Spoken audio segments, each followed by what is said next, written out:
Hello, everybody, and welcome back to our Ave Maria Press Professional Development webinar series. Our goal in the series is to provide parish staff and volunteers, as well as diocesan ministers, the tools, the formation, the training that they need to create vibrant Catholic parishes and growing ministries.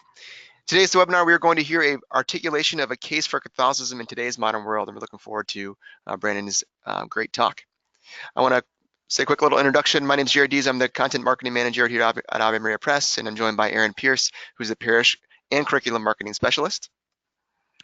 Before we begin our webinar, we'd like to recognize our webinar partners, the National Conference for Catechetical Leadership, National Association of Catholic Family Life Ministers, National Association for Lay Ministry, and the National Federation of Priests Councils.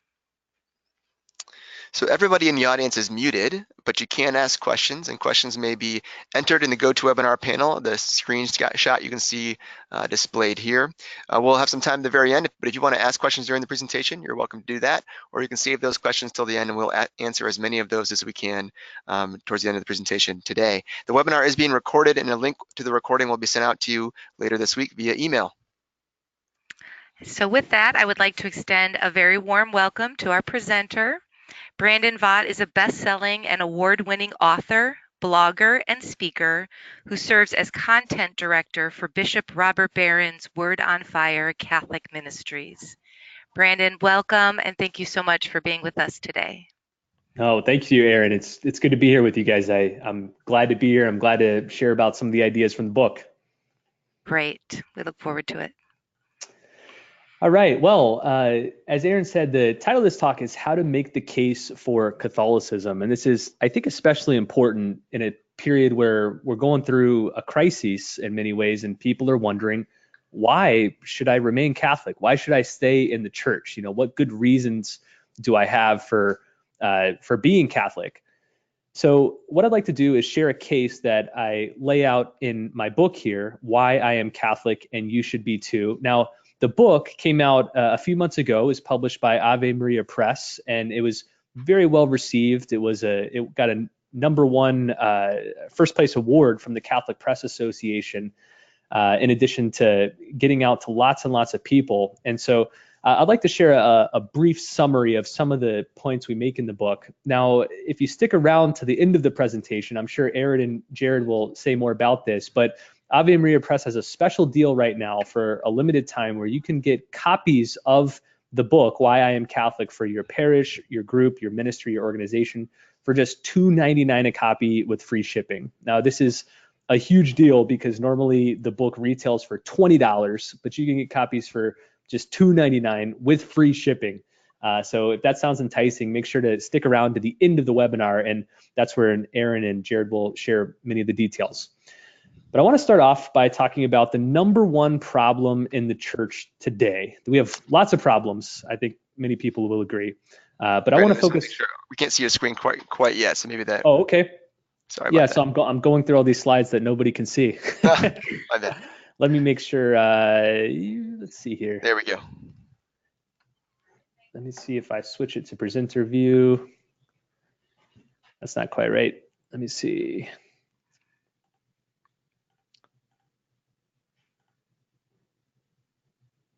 How do you get it, Jared, so it's just showing one of the windows? Here, why don't I take it back to me, and then I'll make you the presenter again. Okay.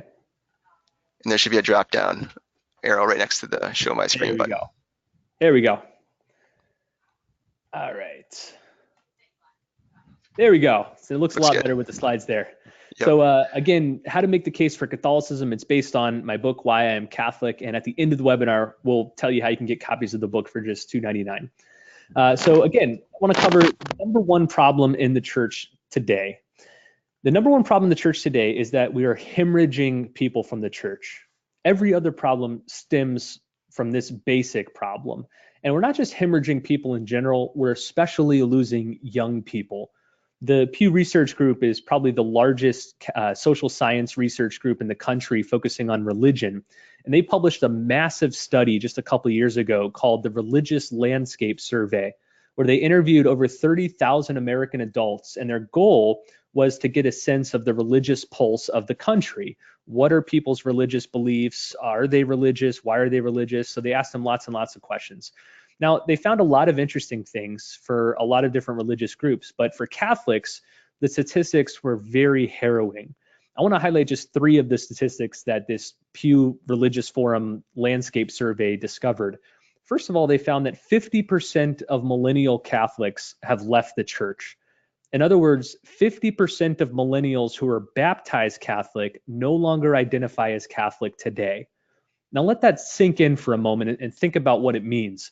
It means that over the last 20 to 30 years, half of the children that you've seen baptized, half of the kids that you've seen confirmed in your parish, half of the young couples that you've seen married are probably no longer Catholic today.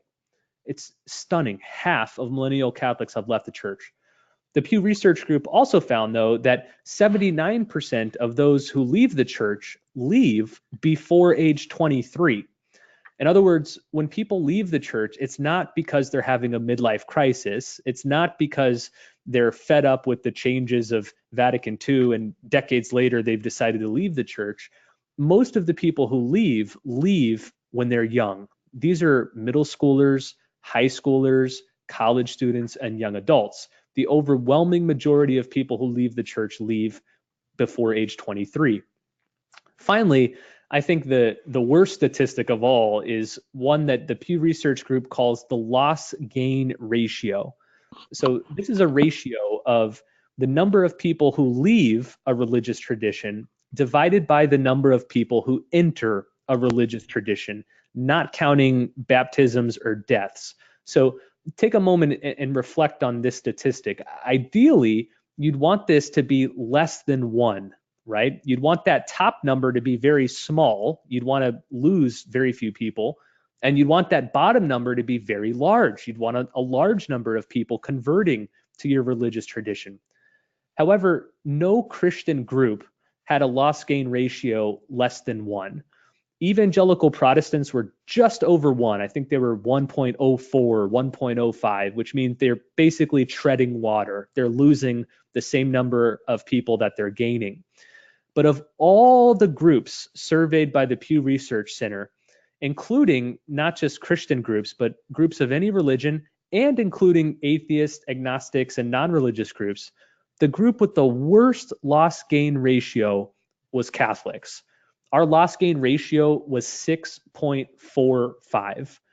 That means that for every 1 person who converts to Catholicism, roughly 6.5 leave the Catholic Church. In fact, they found that among American adults, 13% identify as former Catholic. 13% of all American adults are former Catholics, and only 2% of American adults identify as converts to Catholicism. So again, we're losing 6.5 people for every 1 person that comes to us. Now, all these statistics should push us into red alarm mode.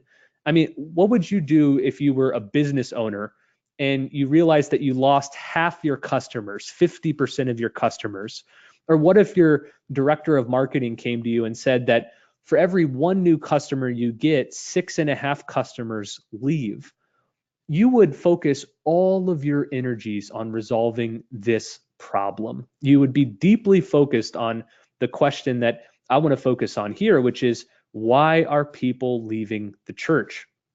Now, the good news is that we actually have a pretty good sense as to the answer to this question, because there's been lots of surveys that have asked former Catholics exactly this: why did you leave? And so we've got to hear from thousands and thousands of former Catholics in their own words why they've left the church. I've mentioned one survey already, the Pew Religious Landscape study, but there's also been studies completed by CARA, the Catholic Research Group, as well as individual dioceses, which have commissioned their own exit surveys asking people why they leave.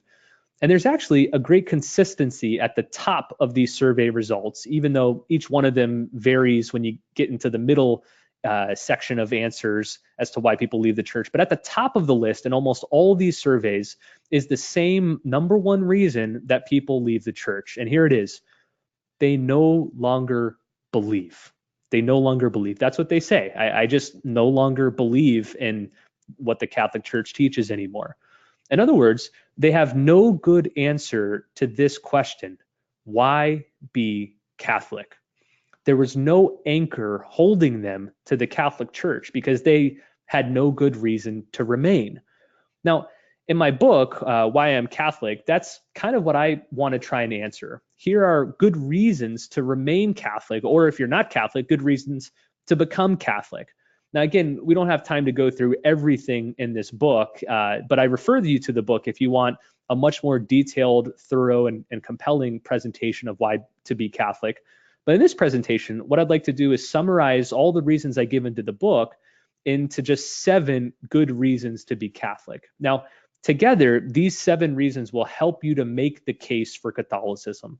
If anybody stops you on the street and asks you why you're Catholic, if a friend or a family member or fellow parishioner is looking for you to explain why you believe what you do, then this will help you make the case. Now, G.K. Chesterton was once asked why he was Catholic. He converted to Catholicism late in his life, and he said, the problem with answering that question and explaining why I am Catholic is that there are thousands of reasons, but those thousands of reasons ultimately amount to one reason: because Catholicism is true. I think that's the best reason why anybody should embrace any worldview or religion or philosophy, namely because it's true.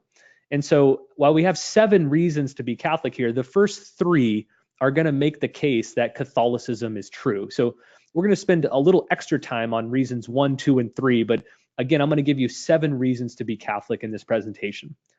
So first reason to be Catholic: because God exists. I mean, think about it. If God doesn't exist, then nobody should be Catholic. Nobody should be Christian. Nobody should be a theist. Nobody should believe in God. We should all be atheists.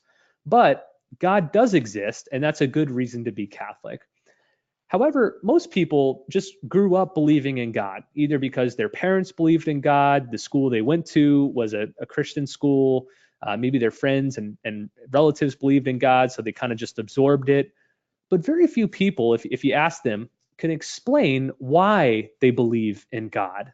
They might just say, well, I just do, I just believe, but they can't give a good rational reason for why God exists. This is especially true, by the way, of many people who have left the church. Many of them have said in the surveys that, I believed in God for a long time, but it wasn't until I was in high school or till I was in college that I began to ask myself, well, why do I believe in God? And I realized I didn't have a good answer. And that's when I decided to leave the church. So we need to get clear on this first good reason to be Catholic: why God exists. So here's how to make the case. What's the best evidence for God? Over the last several thousand years, there's been a general consensus in the Western tradition, stemming even beyond Christianity, back to the ancient pagan philosophers like Plato and Aristotle, that the best reason to believe in God, or the best evidence for God, is the universe. The universe. St. Paul says in his letter to the Romans that from God's creation, in other words, from nature, from the universe, we can reason to God's existence. We know God exists, and we can detect his power from the things that he made. Now, let me explain exactly how we go from the universe to believing in God. But before we get there, let's define our terms. When I say the universe, I'm referring to it in the scientific way. This is the way scientists would define the universe: as the collection of all matter, energy, space, and time. Or to say it another way, the universe is all physical reality. Okay, but let this definition stick in your head because it's important, and we'll come back to it. The universe is the collection of all matter, energy, space, and time. So how does the universe lead to God? Well, to make that journey, we follow a simple argument that has 3 steps. 3 steps. Here's the first step. Everything that begins to exist has a cause. Everything that begins to exist has a cause. What this means is that nothing just pops into being without any cause. Everything that we know from experience, from ourselves to the trees around us, to the desk I'm sitting at, to the books we read, everything came into existence because it was caused by something else, right? So you came into existence because you were caused by your parents. Your parents came into existence, they were caused by their parents. This desk that I'm sitting at, it was caused by a whole slew of factors, from the wood from which it was made, from the machine that put it together, from the mind of the architect who designed it. All of these various causes led this desk to come to be. Nothing, however, just springs into existence without a cause, without an explanation. Sometimes people will say, well, some things like in modern quantum mechanics, we have particles that just seem to pop into existence without a cause. But as many modern scientists have noted, this isn't a case of something coming to existence without a cause, but something for which we haven't yet discovered the cause of. But we got no good reason to think that things can just spring into being without a cause. So that's why this first premise is true. Everything begins to exist has a cause. Here's the second premise. The universe began to exist. The universe began to exist.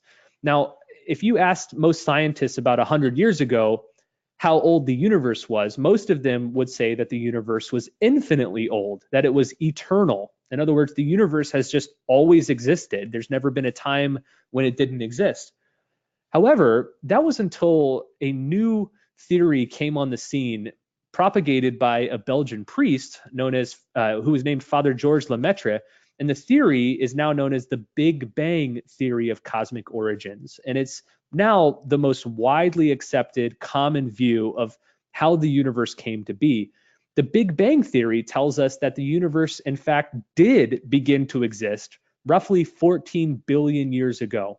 So we can move backward in time roughly 14 billion years and arrive at the very moment when all time, matter, energy, and space came into being, that there was never a moment before that point at which things existed, that it all started to be 14 billion years ago.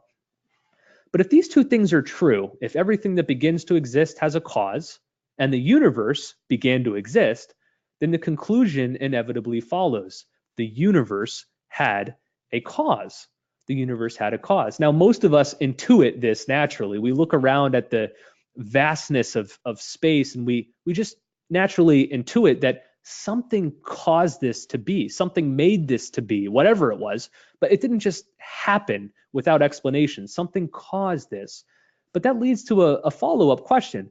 What is the cause of the universe? Well, in this case, we do have a few different possibilities. Option number one is that something inside the universe caused the universe to exist. Option number two is that the universe itself caused its own existence. Or option number three is that something beyond the universe is the cause of the universe. Now, logically, those are the only three options. Again, something inside the universe, or the universe itself, or something outside the universe, beyond the universe. So let's briefly look at each one of these possibilities. So first, option one, something inside the universe. Well, we know that a part of something can't cause that thing to exist. And here's a good example. You could never say that your arm caused you to exist, because your arm couldn't have existed before you did, right? So something that's a part of you or inside of you couldn't have caused you to exist. The same is true of the universe, and that's why we know option one can't possibly be the answer. But how about option two? Could the universe have caused itself? Well, this one falls out for the same reason as the previous one, that something can't bring itself into existence, because to do that, it would already have to have existed, right? So before I was born, I couldn't have caused myself to come into existence, because I would have to have been born to do that, to do anything. So we know that the universe couldn't have caused itself. Nothing can cause itself to come into existence. So that leaves us with the third option. It's the only one left, that the cause of the universe is something that's beyond the universe.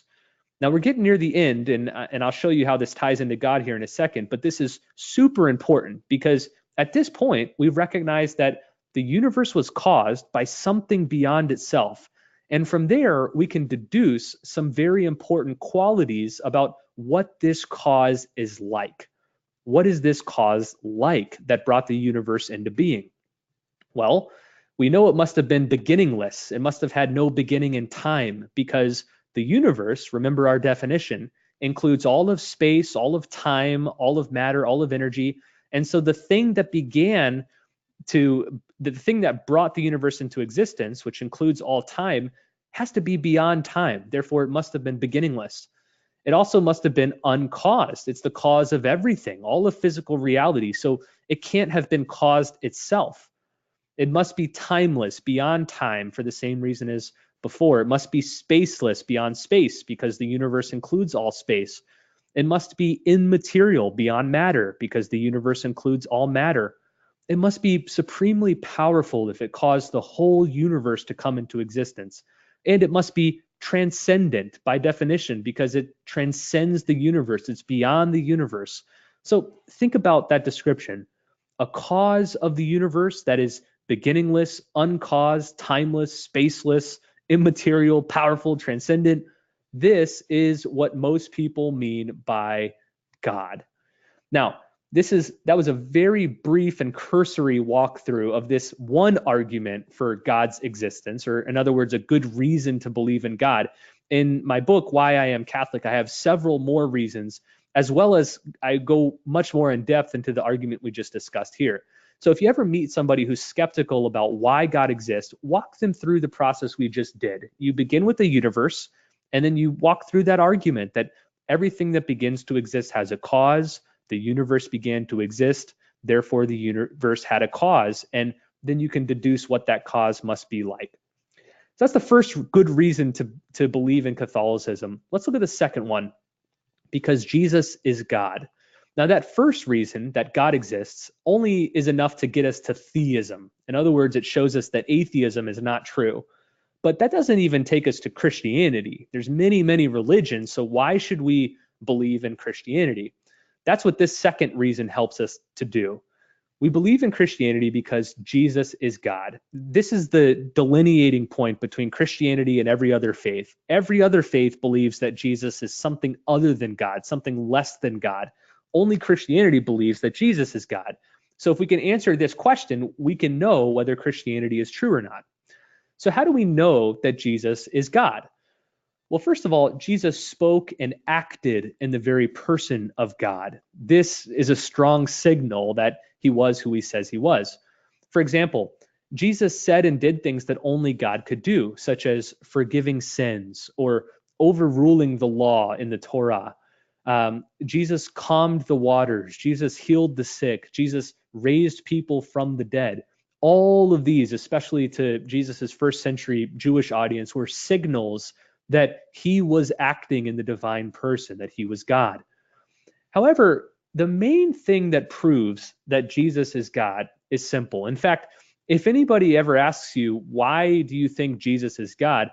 These should be the only two words that come out of your mouth. The resurrection. The resurrection. We believe Jesus is God because he was risen from the dead. And by rising from the dead, he vindicated all of his previous claims to divinity. So Jesus is God because he rose from the dead, but how do we know the resurrection is true? Sure, it says so in the Bible, but how do we know that the Bible, the biblical authors weren't just making it up, or that they were deceived or deluded? Well, what we're going to briefly walk through is a quick case for showing that the resurrection is true. Now, this is based on a very innovative and contemporary approach to proving the resurrection known as the minimal facts theory. And it works like this. First of all, we're going to look at 5 historical facts that the majority of New Testament scholars today agree on. And I want to emphasize that not just Christian scholars, but the majority of all biblical scholars today, whether they believe in Jesus, whether they're atheists, whether they're agnostic or skeptical, all of them basically accept these 5 facts. Now, where they differ is how they interpret these 5 facts, and we'll get there in a second. But there's a shared consensus that all 5 of these facts are historically reliable and true. So here's fact number 1. Jesus of Nazareth was crucified. So Jesus of Nazareth, who lived 2,000 years ago, was crucified by the Romans and was killed on a cross. That's fact number 1. Fact number 2 is that he was buried in a tomb. So after he died, they took his body and they put it in a sealed tomb. Fact number 3, a few days later, that tomb was discovered empty. Fact number 4, several people claimed to meet the risen Jesus after his death. Now, whether they were experiencing delusions or telling the truth or lying, regardless, several people claimed to have met the risen Jesus after his death. And then fact number 5, the sudden transformation of his disciples, that almost instantaneously Jesus's disciples went from being scared and defeated to being energized and passionate about spreading this message all over the world. Something happened that was a dramatic transformation of these disciples.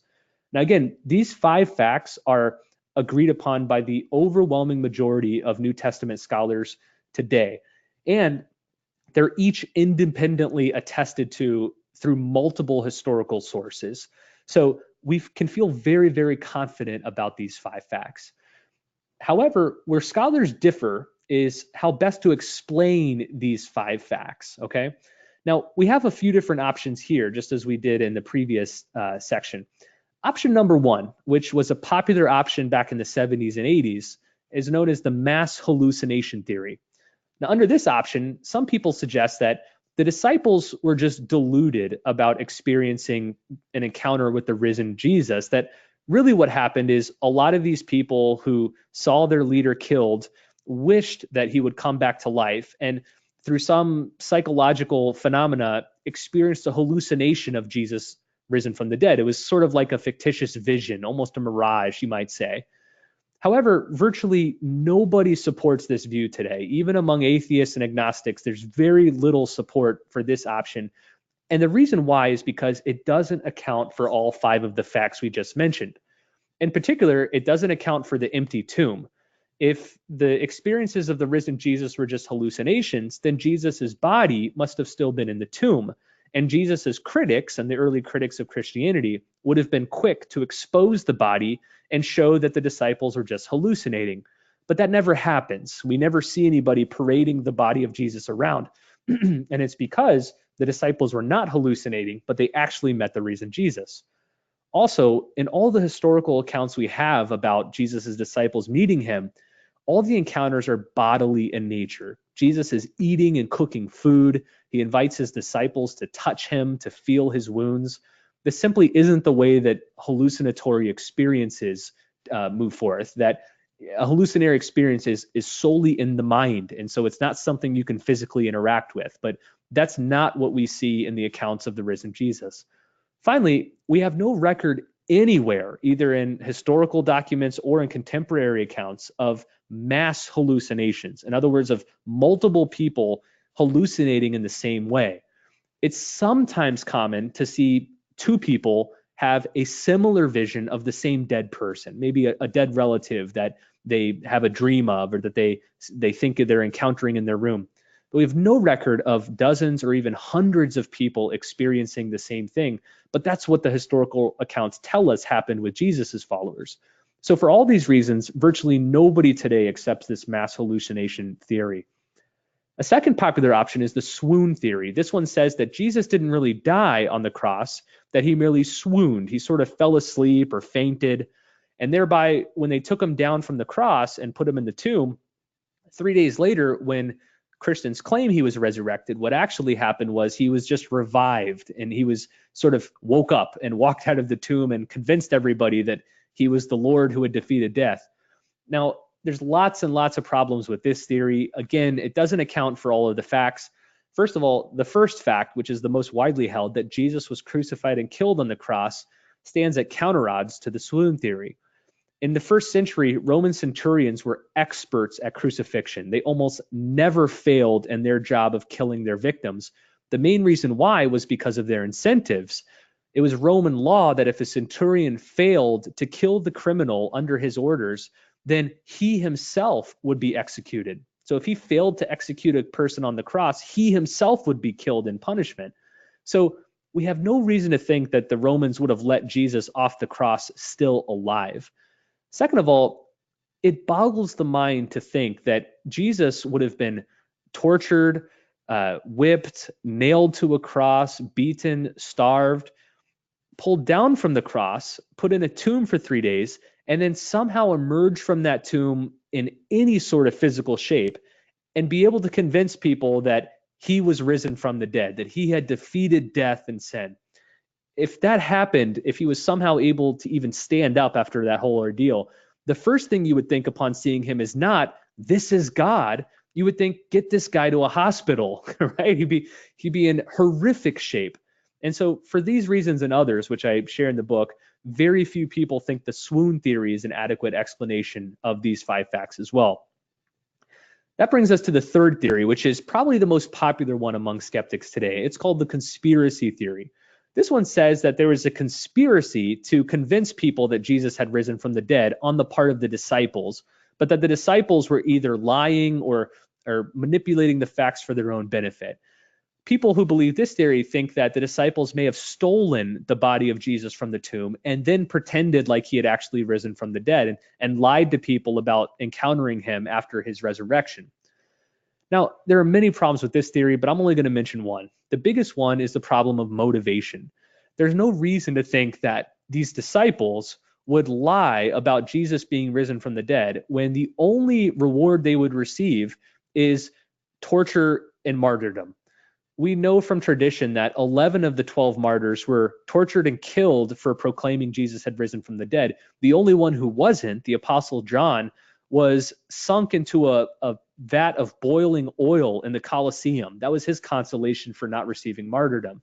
So these disciples had nothing to gain and everything to lose by pretending that Jesus had risen from the dead if he really hadn't. So this is one reason why many people write off the conspiracy theory, but as with the other theories, I have several more reasons why we shouldn't believe them in the book. So all that leaves us with just one compelling, plausible theory, and it's the theory of the resurrection, the one that Christians actually believe, namely that what we read in the historical records is actually true, that Jesus was killed, that he was buried in an empty tomb, that after 3 days he was risen from the dead, that his disciples did encounter him after his death. This is the only theory that adequately and completely accounts for all 5 of those facts that we agree on. All the other 3 theories only account for some of the facts or only incompletely but not thoroughly. This is the only one that accounts for all of them. And that's a good reason to believe that Jesus is God. So we've spent a lot more time on these first 2 reasons than the latter 5. We're going to go more briskly through the latter 5, but that's because these are the 2 foundational pieces of Catholicism. First, that God exists, and second, that Jesus is God. We know God exists because of the universe. We know Jesus is God because he was risen from the dead. But that only takes us to Christianity. That only tells us Christianity is true. It doesn't tell us why we should be Catholic. So to make that case, we need to move to the third reason, which is because Jesus started the Catholic Church. Now, this just isn't the Catholic interpretation of things. We know this from the historical record. We read in the Gospel of Matthew that Jesus gave the keys to the kingdom, to his kingdom, to the Apostle Peter. And when he did so, he said, "You are Peter, and on this rock I will build my church." He was very clear that on Peter, he would build the foundation of this institution that would carry on his own authority. In fact, those words, "You are Peter, and on this rock I will build my church," you'll find in 6-foot-high letters circling the dome of St. Peter's Basilica in Rome, the home church for all of global Catholicism, and a church that was in fact built on the bones of St. Peter. His bones have been found directly underneath the church. And so literally, the Catholic Church is built on the rock of Peter, but metaphorically and spiritually, it's built on the faith that Peter has the authority to represent. And Peter, we recognize as Catholics as the first pope, and that authority has since been passed down through history through a succession of other bishops of Rome, all the way down to Pope Francis today. Jesus did not write any letters. Jesus did not leave us any scriptures that he wrote himself. Jesus did not establish any other groups. The one thing he left us with was a church. And it's the same church that resides today in the Catholic Church. The Catholic Church is the only church that can trace its lineage all the way back, not just to the first century, but to the Apostle Peter and to Jesus himself. So that's the third reason to be Catholic, because Jesus started the Catholic Church. So those first 3 reasons together show that Catholicism is true. It's true because God exists. It's true because Jesus is God, and it's true because Jesus started the Catholic Church. But another good reason to be Catholic is because Catholicism is good. And that's what the next couple reasons are going to highlight. The fourth reason here is it's good because it built Western civilization. Now, I have many examples in the book of how the Catholic Church did this. I'm going to mention just one of them here. After the fall of Rome, the conquering barbarians had little interest in preserving education or ancient texts, so the Catholic monasteries stepped in, and they led to the establishment of the university system. Devoted monks produced thousands of books, and they preserved many others. They established schools in their cathedrals and churches, which became the first universities complete with degrees and accreditation. In fact, the university systems that we recognize today, the ones that have faculties, different courses of study, examinations, degrees, even the familiar distinction between undergraduate and graduate study, all of that came to us directly from the Catholic Church. So if you agree that colleges are a good thing for society, or if you yourself have received a degree from college, then you can thank the Catholic Church. The Catholic Church was responsible for the entire university system. But that's just one example of the ways that the Catholic Church has influenced Western civilization. We could also talk about its influence on law, on economics, on democracy, on the human rights tradition. The Catholic Church was the forerunner in all of these areas and so much more. This is why not a few historians, including non-Catholic historians, have recognized that no other institution has influenced Western civilization more than the Catholic Church. And that's a good reason to be Catholic, not because it stands against the culture, but because it helped to build the very culture that most of us celebrate. Here's a fifth good reason to be Catholic, because it loves science. Now, when you look at the surveys of why people reject the Catholic Church or why they've left the church, science seems to be a very prickly reason. Many people assume that faith and science are at odds and that you got to choose one or the other. Either I'm a scientific person or I'm a religious person. But for Catholics, this just isn't the case. We don't see these two in competition. We think that they are mutually enhancing.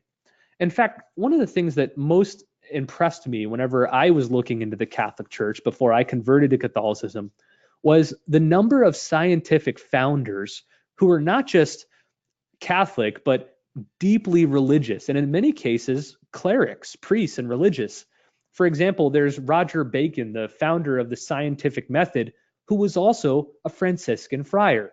So the man who formulated the very method used in all the hard sciences, where you have hypothesis and experimentation and observation and conclusion, all that, that was formulated by a Franciscan friar. Then we have Nicholas Steno, who's widely considered to be the father of geology and was also a Catholic priest. Or Roger Boscovich, the father of modern atomic theory, who was also a Catholic priest. The study of earthquakes was so dominated by Jesuits over a couple centuries that seismic research became known as the Jesuit science. And perhaps the greatest example of how faith and science are mutually implicative is Father Georges Lemaitre, the Belgian Catholic priest who was the formulator of the Big Bang Theory. I mentioned his name earlier. Father Lemaitre successfully convinced Albert Einstein that Einstein's theory of the origin of the universe was flawed, and his theory, the Big Bang Theory, was correct. Einstein later said that his theory was the most beautiful and elegant theory of cosmic origins he had ever encountered. So these scientific founders in their very persons convince us that science and faith are not at odds, at least for Catholics. Now, in some other traditions, they're more skeptical of science, but not Catholicism. Catholicism has always embraced the sciences, promoted the sciences, and has been one of the touchstones for the scientific progress we've seen over the last few centuries. A sixth reason why Catholicism is worth embracing is because of its heroic charity. The Catholic Church feeds more people, heals more people, houses more people, and teaches more people than any institution in the world. It's staggering when you think about it. The Catholic Church feeds more people, heals more people, houses more people, and teaches more people than any institution in the world. But it's not just this fact about its general effectiveness that impresses people. It's also the witness of specific Catholics like the saints who even more embody the church's goodness. Think, for example, about Mother Teresa, Saint Teresa of Calcutta, and the way that she selflessly cared for the lost and the forgotten in the slums of Calcutta. Or think of Father Damien Molokai, who voluntarily ventured to the island of Molokai in modern day Hawaii, where he missioned to a leper colony. He served the lepers there daily, knowing that his risk of acquiring leprosy himself was exceedingly high. And that's exactly what happened. He acquired leprosy and died because of the way he served people.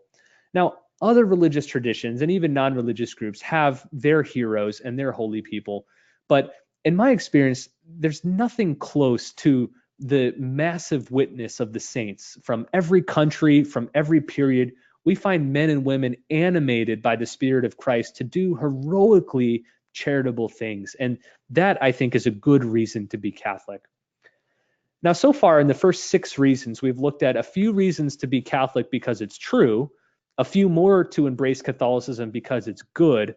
I want to close here with a 7th reason to be Catholic, and that's because it cherishes beauty. Again, when I converted to Catholicism, this was a really compelling reason to be Catholic because among the many Protestant traditions I explored, there wasn't really a strong emphasis on beauty among any of them.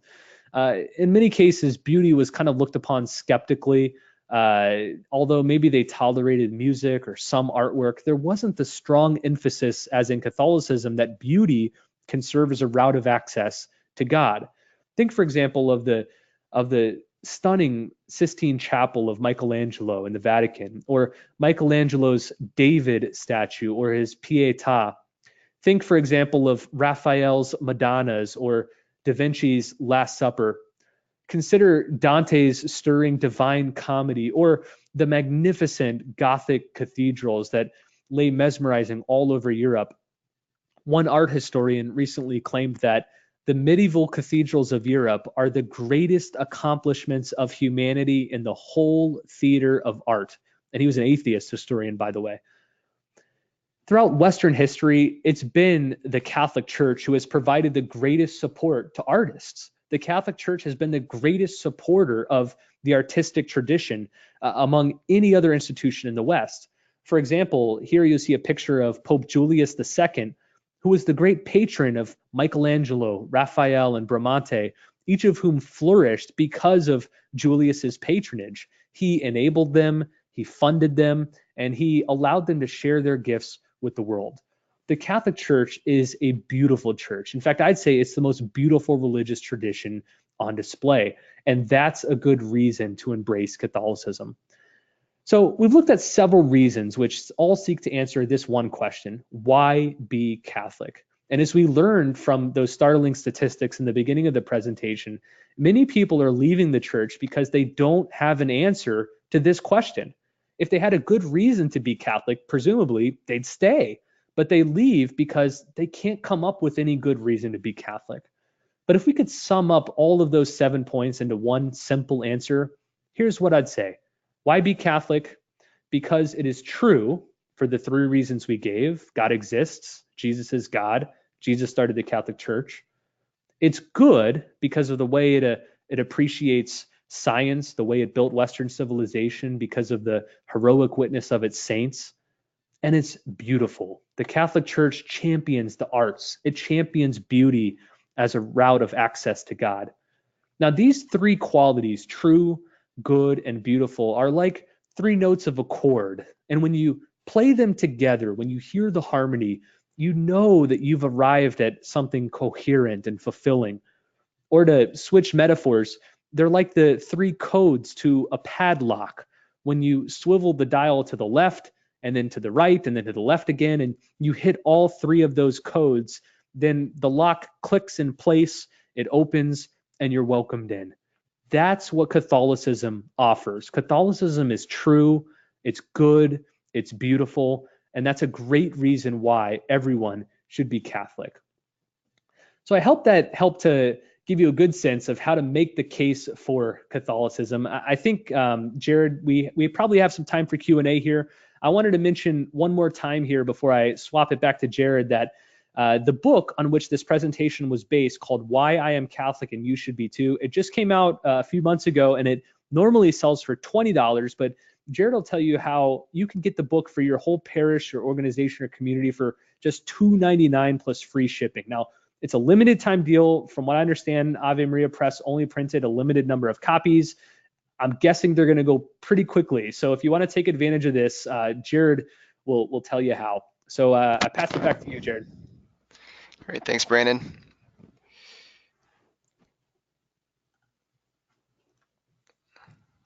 We do have some questions coming in already, and now's the time to ask some more. So if you want to find the GoToWebinar section that's labeled questions, go ahead and ask those questions now, and Brandon will get to them as quickly as we can here before the end of the hour. So Brandon, I'm just kind of curious. I mean, you're a fairly recent convert for, in relative purposes. Where did you go to read all of this? I mean, you obviously have a passion for reason. Philosophical arguments are underpinning a lot of what you presented. What were you doing that really formed your early conversion experience to have this really, I think, sound argument for the Catholic faith and for what we believe? Great question. Yeah, it emerged out of desperation because Catholicism came on my radar. At the time, I was engaged to my now wife, who was born and raised Catholic. So we were getting ready to get married, and she was Catholic, I was Protestant. So naturally, we started to wonder, what are we going to do when we get married? Are we going to go to two different churches? Are we going to pick one or the other? And that's when I realized I knew nothing about Catholicism. She was the only openly Catholic person I knew. And so I needed answers. I needed to understand what Catholicism was all about. So I was desperate, but I had nowhere to go. I didn't know any other Catholics. I didn't know even where to start. So I went where a lot of people go today to find answers, and I turned to Google. And so I went onto Google and just started typing random questions. What do Catholics believe about X? What do they believe about Y? What's up with this weird belief or this weird practice? And those Google searches would lead me to blogs and to websites, which then led me to comment boxes where I could ask further questions from the people that wrote them. And then in those comment boxes and on those websites, I was pointed to different books to read. And I started reading the books, started interacting with people in the comment boxes, and pretty soon I was on my way. Specific people that really helped me a lot during my process were the writings of Benedict XVI, John Paul II, a lot of contemporary Catholic apologists like Scott Hahn, Peter Kraft, Bishop Barron, a lot of these people that make a full-time ministry out of defending the faith were deeply helpful. But what I wanted to do in this book, Why I Am Catholic, which I don't think has been done effectively to date, is to present a single case for Catholicism that walks somebody all the way from nothing, from not believing in God, not practicing religion, all the way to Catholicism, but in a book that was specifically written with atheists, agnostics, skeptics, and former Catholics in mind. A lot of the apologetical resources out there were designed for people like me who were coming from Protestantism. And it's not as big of a leap to go from Protestantism to Catholicism as it is to go from just being a nun, someone with no religious commitment, to Catholicism. So I wish a book like this existed when I was going through my conversion process, but since it didn't, I decided to write it. Great. So Brandon, what's one piece of advice you would give to someone who, has read your book or has built a pretty good case for Catholicism and is engaged in a discussion with someone, and they might kind of confront some hostility or, things are kind of rising? What would you say in regards to that? Yeah, good question. It's a common experience that many people have. If you want to have a heated discussion, just bring up religion or politics, and you're bound to raise the temperature. I say a couple things. One, stay calm yourself. Don't ever fight fire with fire. You will never produce fruit by doing that. Fulton Sheen had the great saying, win an argument, lose a soul. It's not worth getting the last word or the strongest word if the end result is that the person dismisses whatever you were arguing for. So don't get heated yourself. But secondly, I always recommend asking questions. ask questions more than you make statements. So we just made this whole long case here for Catholicism. I wouldn't recommend just sitting down with somebody for an hour and just going through this whole thing, unless that's what they specifically request. But instead, you can use questions to guide people down the same path. So for example, you might say right off the bat, hey, let me ask you this, do you believe in God? I can't remember if you told me whether you went to church or not, but do you even believe in God? I'm curious to know. And then see what they say, let them tell you what they believe about God or religion or faith. And then ask, hey, what do you think about Jesus? I know there's a lot of controversy about who Jesus was or what he did. What do you think about Jesus? And then use those questions as a springboard to walk through some of the facts that we mentioned here. And then say, what do you think about Catholicism? Have you ever considered Catholicism? Has it ever been on your radar? Why or why not? And just let the questions sort of do the work for you. When you ask questions, you do a few things simultaneously. One, you implicitly affirm that the other person's opinion matters. In fact, matters more than your own, because you're willing to ask the question and then step back and let them talk. So it tells them what you say and what you think matters, which is very affirming and tends to reduce the heat of a conversation. Second, it makes sure that the conversation is not a mano battle of my views versus your views, my statement versus your statement. Instead, a question is implicitly says, hey, let's talk about this together, and together we're on the same side here. We're asking questions of each other and trying to figure this out alongside each other. We're not against each other, we're alongside each other. So that'd be a couple recommendations. One, don't get heated yourself, don't contribute to the raised tension. And then two, ask more questions than you make statements. That tends to lower the heat in any conversation. Great, thank you. So Brandon, Karen has a great question about some of the statistics that you had at the very beginning of the presentation. She says, why do a lot of the Catholics leave the church before the age of 23? And how do you recommend that we bring them back? It's a great question, Karen. There's lots of reasons. I kind of summed them all up in this presentation by mentioning one, that they had no good reason to stay. I mean, that's kind of a truism. They left because they had no good reason to stay. And you could unpack that even more and say, well, they had no good intellectual reason to be Catholic. That's one reason. Many people, when you read the studies and the interviews with them, it's clear that they never encountered Jesus in the Catholic Church. So they never had an encounter of Jesus in the sacraments or at a conference or at a retreat or at an event. And so if Jesus is the anchor of our faith, he's the one keeping us here. If they never encounter Jesus in the Catholic Church, but then they maybe go visit a evangelical small group or worship service and have an encounter with Jesus there, it's easy for them to leave. So one answer to that question is they lacked something. They lacked a good reason to be Catholic, or they lacked an encounter with Jesus. But then when you look at the survey answers, there's a whole slew of other issues that contribute to. So usually there's some moral conundrum involved. So their lives are out of step with the church's moral teachings. And so they got to choose, either I'm going to change the way I live, either sexually or in terms of my profession or in some other regard, because it conflicts with the Catholic Church's teaching, or I just leave. And many people choose the latter option.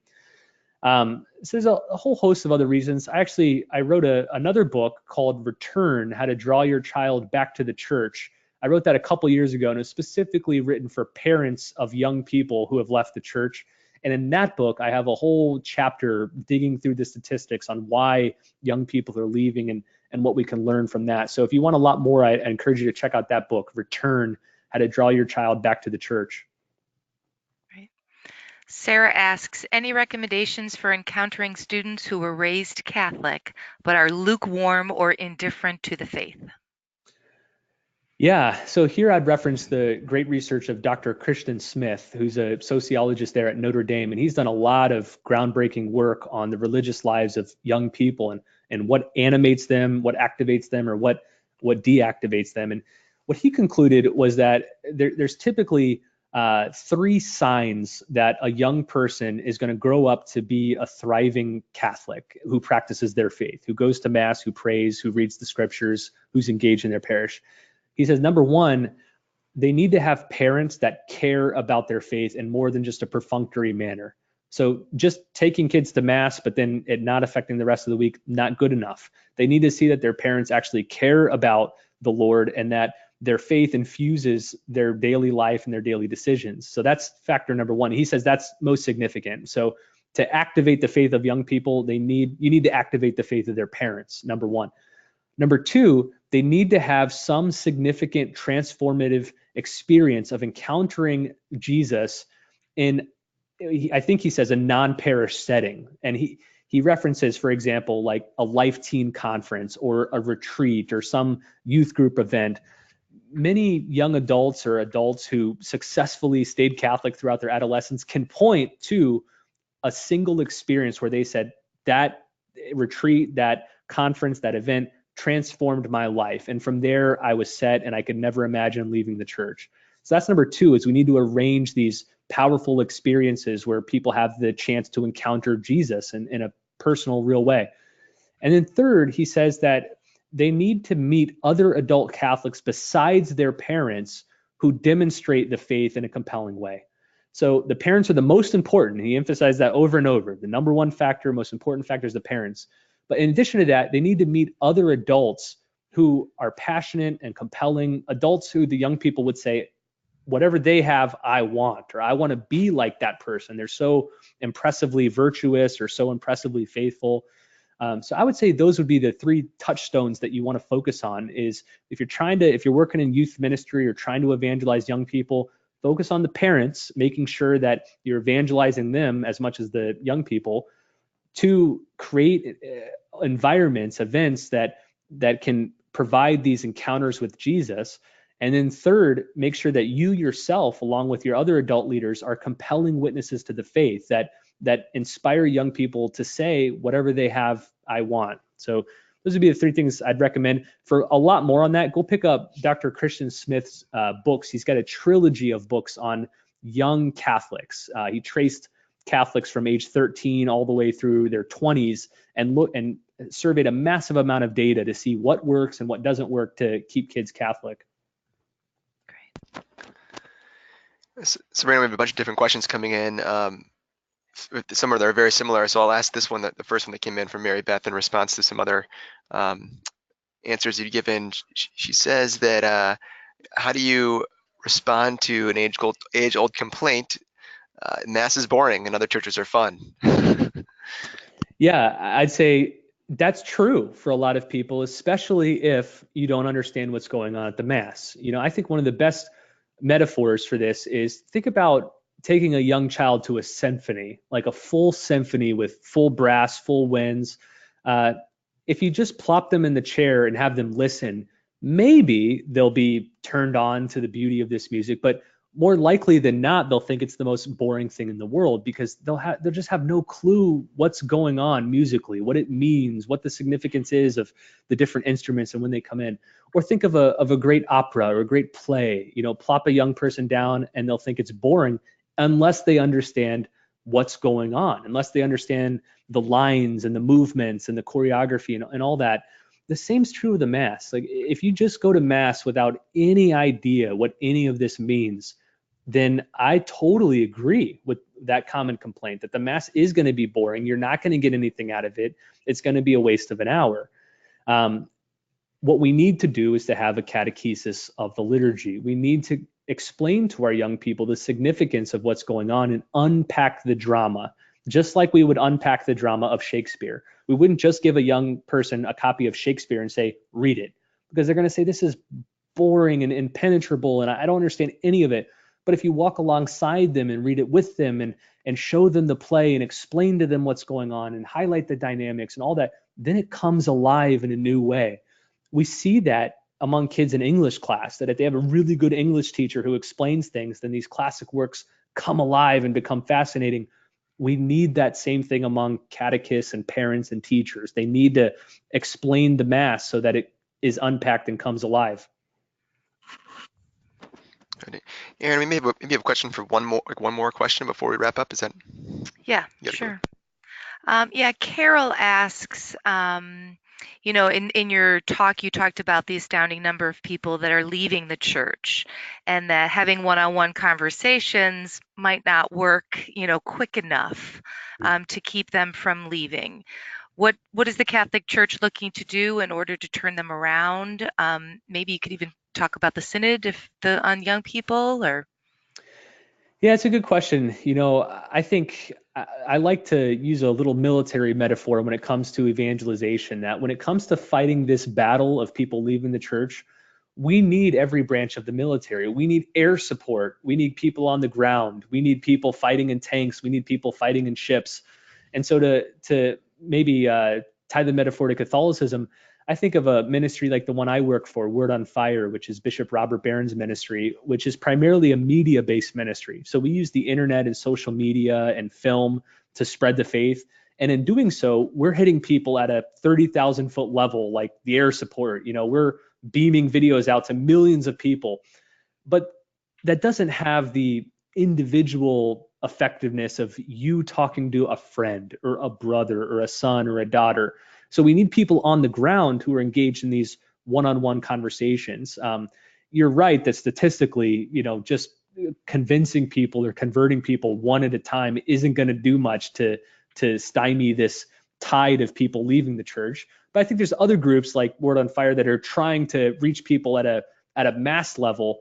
We still need people on the ground, though. And I think especially to many of you who are parents like me who are listening to this, we're the key to making sure that this problem doesn't continue to the next generation. It's almost like there's an offensive and a defensive front. The offensive front is going out to draw back these 6.5 people that are leaving for every one that stays. But there's a defensive front too, which is let's prevent any more people from leaving the church. Let's make sure that the young people now who are in the church don't eventually leave. So I kind of wrote the book with both of those intentions in mind. It's a book that you can use to help your own kids and your own young people stay in the church, but it's also a book that you can use to draw in outside people. So we need to fight the battle on multiple fronts. That's a great analogy. Well, Brandon's mentioned this a couple times, and I want to put him on the spot real quickly because there's a strategy that he has shared, I think, regarding to the return program called Seed Gifts, which every time I speak about evangelization, I always credit him for that strategy because it's so powerful, which is basically, and I won't put words in your mouth, Brandon, but basically you're giving a gift to someone, whether it's your son or a daughter or somebody you know, that's going to bear fruit maybe later on down the line. They may not pick up and read the book right away. They may not watch the DVD. They may not listen to the CD, whatever it might be, but you're planting a seed and something might happen. And that's the idea really behind this special edition of Brandon's book, Why I'm Catholic and You Should Be Too, is that we are hoping, like around Christmas time, I know a lot of parishes are doing these days, you're buying lots of copies to give out to parishioners, to people in the parish to be able to read and for it to bear fruit in their lives. And as we said, this book, Why I'm Catholic, is incredibly reasonable and incredibly well laid out. Like he said, I think we needed a resource like this to be able to put into people's hands to be able to say, oh, that makes so much sense. And if they don't have that encounter, at least they have a reasonable argument to say Catholicism makes sense. So that's the idea behind this program. It's a special edition program. And Aaron, jump in if I miss anything, but the price is $2.99. It's a hardcover book normally for $20. This is a paperback version that you would distribute in bulk to people in your parish. If you order 100 copies or more, $2.99. The offer ends on September 25th. So you need to act really soon to be able to place this order so we know how many to print to be able to ship out to parishes for Christmas time to be able to give out as gifts, or any time really after that. But we're thinking that's especially a good time for that to happen. Aaron, did I miss anything about the offer? I know you're the expert on it. So. Right. No, the only thing I wanted to add is that in early December, we're also going to have a free downloadable study guide that parishes can use for small group discussion with this. So really making it very accessible and a great tool for the parishes. Can I just, and I'll say something too, Jared and Aaron, that, there's lots of book programs in the Catholic world to, buy X amount of copies of this book and pass them out at Christmas. But I really think this book is the best book out there for that particular application. And here's why. 3 reasons. 1, this book will strengthen and galvanize your existing parishioners and give them good reasons to remain Catholic. So it'll make them more confident and sure of their faith, more excited about their faith. Number 2, because it was written with skeptics, atheists, agnostics, and former Catholics in mind, it's the perfect book that you would want to give on Christmas to those visitors who are coming to the church, who might never show up again for Mass, but this is the book you want to get into their hands to convince them to come back later. And then third, it's a really good evangelical tool. And you kind of hinted at this, Jared, that it's what I would call a seed gift, where maybe you don't feel equipped yourself, or your parishioners don't feel equipped to make this whole case that I just made. But what they can do is now you're giving them a tool, a resource that they can hand to somebody else and say, hey, I'm curious to know, what do you think about this? I really like it if you read this and maybe we can talk about it. Was that something you'd be open to? So they're not on the spot to make the case themselves, but you've given them a tool that they can use to evangelize others. So it's equipping your whole parish to be evangelists. So if maybe you'd like to do a book program in your parish and you're wondering which book to do, I think this one is primed to make a really unique and substantial impact. Awesome. And I also say, I know a lot, speaking from a religious edge perspective or parish ministry or volunteers perspective, there's so many people who are volunteering who don't feel confident in their Catholicism. And this is a great, I think, tool to give to people to be able to really have a good argument for a basis for their faith. So we'll have more information about it in the follow-up emails. Of course, it's going to be on the Ave Maria Press website. You can search for it. It's labeled as a special edition, and obviously the price will be different from the hardcover edition. And like we said, make sure you take advantage of this before the end of the month or the next couple of weeks before the offer ends. And that does include free shipping also. Yes, thank you so much, Yes. which is a huge savings. So free shipping as well as the lower price. Okay. Well, before we sign off then, we'd like to thank our partners once again, the National Conference for Catechetical Leadership, the National Association of Catholic Family Life Ministers, the National Association for Lay Ministry, and the National Federation of Priests' Councils. And we're recording the webinar. It's going to be up on the Ave Maria Press website, YouTube, Vimeo as well. AveMariaPress.com/webinar-videos has all the recordings of all the videos, and you're welcome to go check out a large library of those videos. Brandon, I'm going to forget if I don't ask you now, though, but where can we go to find out about you and follow up with you before we wrap up? Sure. The easiest place is just my website, which is my name, BrandonVogt, VOGT.com, and that's where you'll find links to everything else. Awesome. Great. All right. Well, please mark your calendars for the next webinar in our professional development series, our very own Jared D's, September 18th at 3 p.m. We're going to be offering a presentation for people involved in faith formation on how 5 questions based on the practice of Lectio Divina can transform religious education. So you can sign up, of course, on our website, AveMariaPress.com/webinars. All right, we'll see everybody next week. And Brandon, thanks so much again for your time. My delight. Thanks, guys. Bye-bye. All right, God bless everybody.